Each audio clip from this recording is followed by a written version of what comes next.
I'm here in Sinsheim, Germany at the Technical Museum.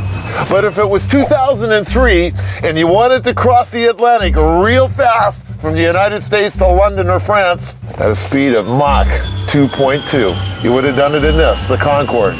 And this plane retired 8 years ago, but prior to that, since 1969, it was the way to travel across the Atlantic.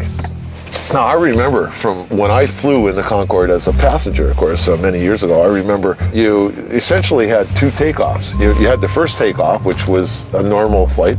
20 minutes later, you'd be at cruising altitude, just like in a normal aircraft.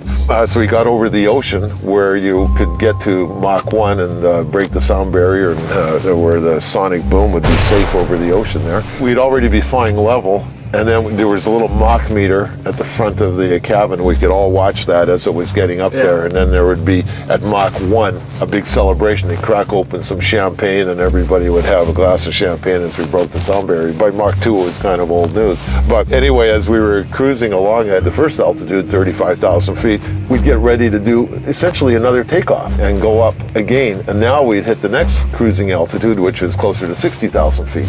Now, at 60,000 feet, you can actually start to see the curvature of the Earth, and as you'd look up, you wouldn't see blue sky anymore. You'd see the actual black of space. So that was fascinating. This beautiful Concorde sits on the roof of the building of the museum, and right next to us is a Russian equivalent, the Tupolev 144.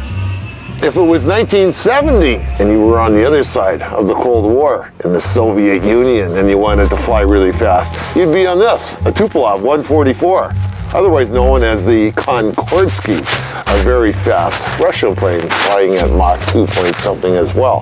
The Soviet Union was pretty well known for their capabilities both in the air and even in space, so I guess it shouldn't come as a surprise that they'd try and build their own version of a supersonic commercial airliner. Now, this plane, apparently there were 7 built, but they were built on spec. Nobody actually bought one. And furthermore, it was never flown commercially, not abroad and not even in the Soviet Union. So they just sat on a runway and now they're all sitting in museums. From Sinsheim, Germany, this is Percy von Lipinski here for CNN.